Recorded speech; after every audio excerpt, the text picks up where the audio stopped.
Hello, I trust that you're well. Welcome to Ollie's Catholic Corner. In this session, we're going to look at Solemnity of Christ, the King. There comes a day, right before the church year ends, when all eyes turn to one truth, that Jesus Christ is not just a teacher, a miracle worker, or a prophet. He is King, King of the universe, King of all creation, King of your hearts, and mine. Welcome to this reflection, a journey through the solemnity of our Lord Jesus Christ, King of the universe. Whether this feast is new to you or deeply familiar, today we will uncover its origin, meaning, biblical foundation, symbols, and importance for our time. By the end, you will see how Christ's kingship isn't about power. It's about love that reigns forever. And what's the origin of this feast? The story begins in 1925. The world had just endured the First World War. Empires had collapsed. New ideologies, fascism, communism, nationalism were rising. Many people were turning away from faith, believing humanity no longer needed God. Pope Pius the 11th looked upon the world with concern. He saw that modern man was trying to build a world without Christ, a world of self-rule and pride. So he wrote an encyclical, Quas Primas, that is, meaning in the first, to proclaim one powerful truth: Christ must reign over all creation. In Quas Primas, he declared the new feast, the feast of Christ the King.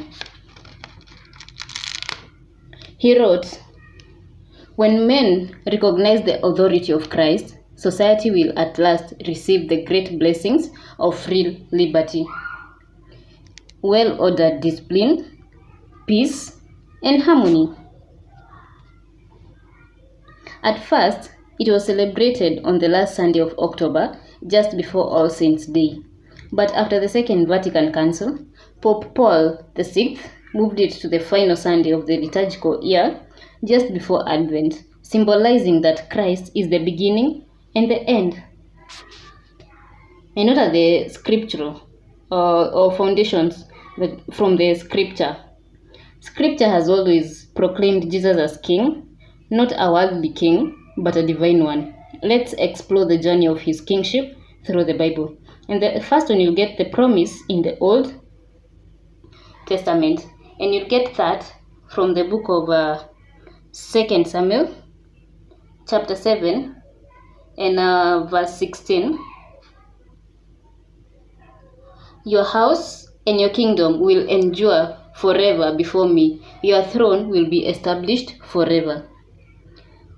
From that moment, Israel longed for a Messiah, a perfect king who will rule with justice and peace. We also have the Annunciation, and you can get that from the book of Luke, chapter 1, verse 32 to 33. That is where the Annunciation took place. He'll be great, we read, "He'll be great and will be called the Son of the Most High. The Lord God will give him the throne of his father David, and he will reign over Jacob's descendants forever. His kingdom will never end." When Angel Gabriel greeted Mary, he said those words. Therefore, the eternal kingdom began in that humble moment in Nazareth. Then we have the humble king, and that you can get from the Palm Sunday procession. And reading the Bible, you can get that from the book of John, chapter 18, and verse 36. Let's read. Jesus said, "My kingdom is not of this world. If it were, my servants would fight to prevent my arrest by the Jewish leaders, but now the kingdom is from another place." So you find that when Jesus entered Jerusalem, the crowds shouted, "Hosanna," expecting a warrior. Instead, they found a king of peace riding on a donkey. And before Pilate, that's when he declared those words from John 18, verse 36. He's also the crucified king. On his cross, the world saw failure, but heaven saw victory. The crown of thorns became the crown of glory. The cross became his throne. And you can see the words that were on his cross, Inri, which is, when interpreted in English, means Jesus the Nazarene, King of the Jews. Also is the glorious King.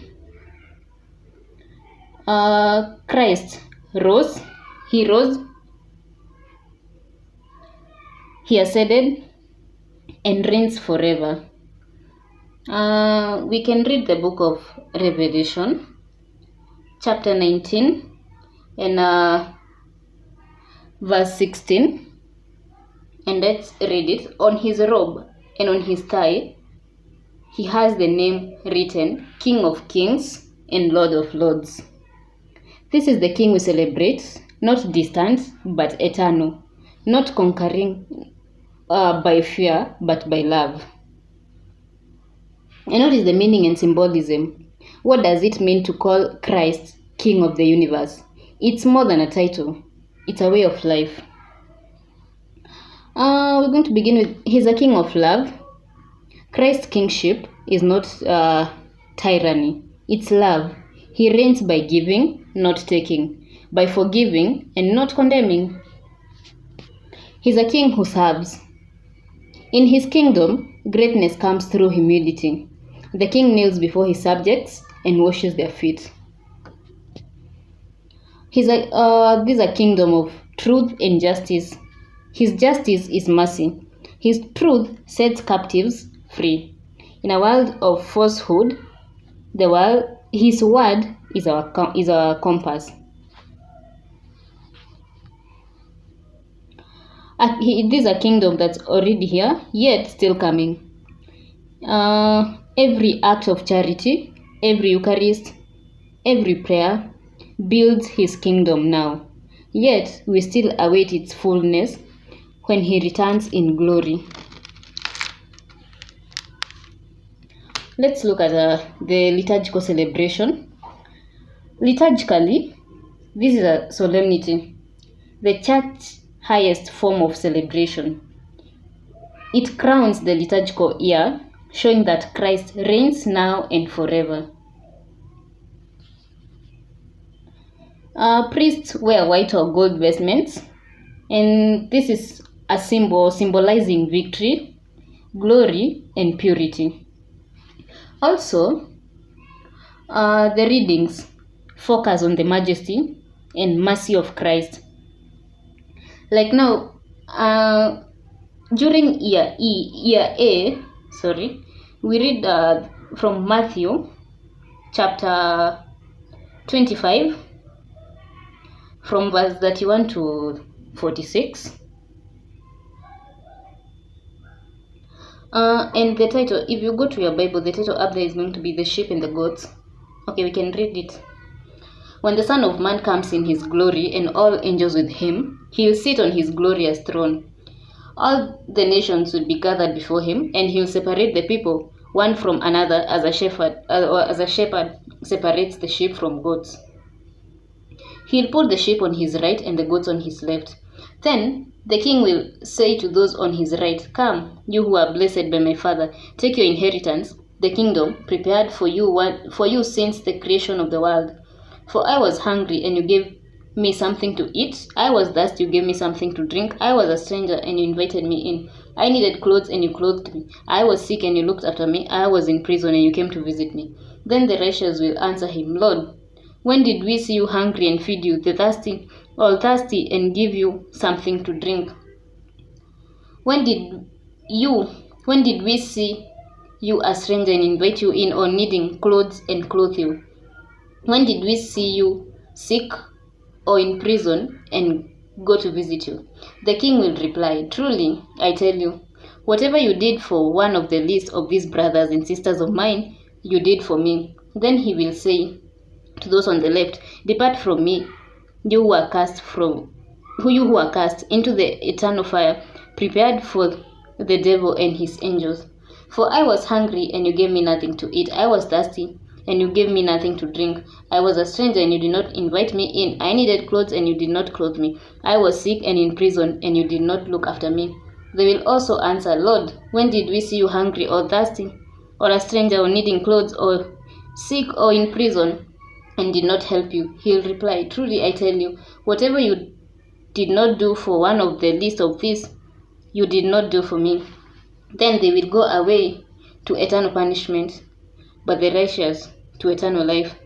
That is the reading in year A from Matthew chapter 25, verse 31 to 36. So when it comes to year B, it's from the Gospel of John, chapter 18, verse 33 to 37. And it reads, Pilate then went back inside the palace, summoned Jesus and asked him, are you the king of Jews? Is that your own idea? Jesus asked, or did others talk to you about me? Jesus said, am I a Jew? That is verse 35. Am I a Jew? Pilate replied, your own people and chief priests handed you over to me.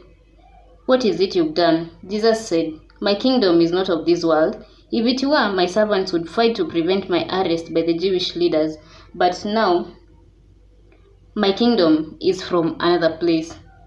You are a king, then? Said Pilate. Jesus answered, you say that I am king. In fact, the reason I was born and came into the world is to testify to the truth. Everyone on the side of truth listens to me.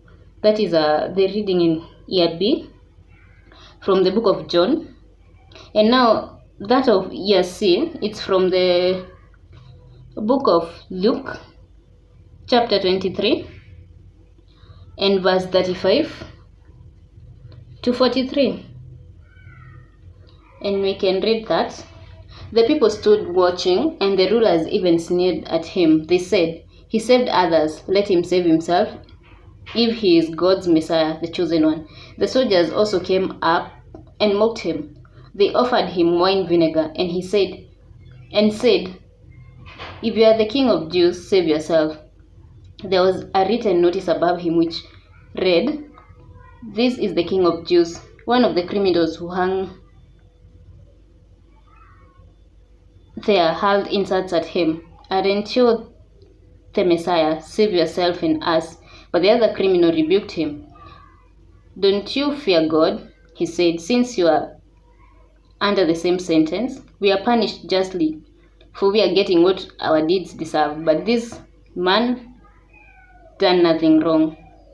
Then he said, Jesus, remember me when you come into your kingdom. Jesus answered him, truly I tell you, today you will be with me in paradise. Those are the readings on the three different, on year A, year B, and year C. And you've seen that the readings focus on the majesty and mercy of Christ. Each year, we are invited to see his kingship from a different angle, as truth, as a servant, and as a savior. And you might be wondering, why does it matter today?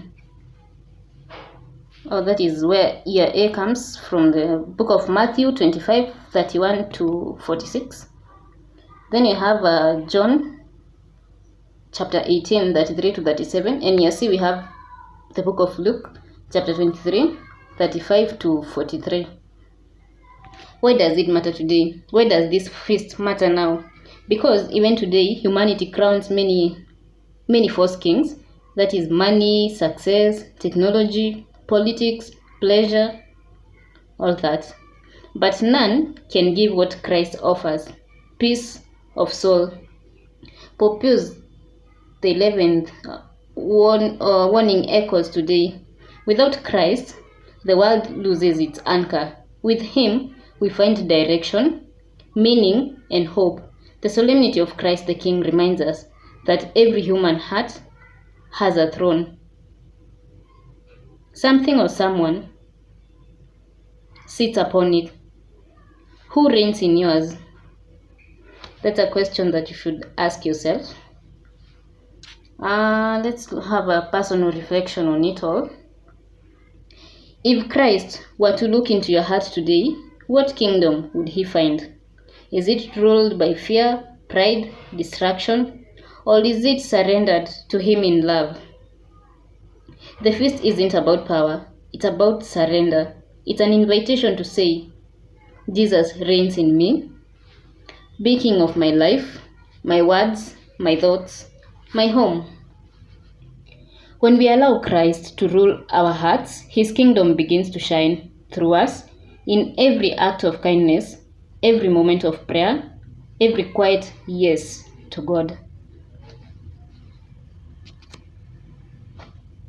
And so, as the church year closes, we proclaim together,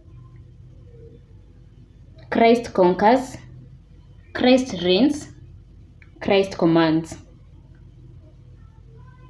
Let us pray. O Lord Jesus Christ, King of the universe, reign in our hearts, in our families, and in the world.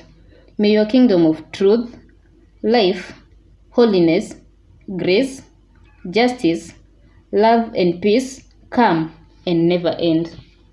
Amen. Long live Christ the King.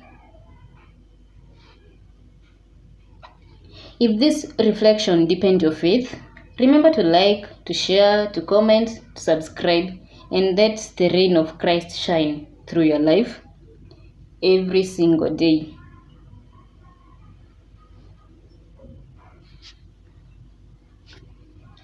Thank you for joining us. That is all this Catholic Corner, and that is where we end this session on the Solemnity of Christ the King, end of the liturgical year. Until next time, stay hopeful, stay prayerful, and let's keep growing in faith.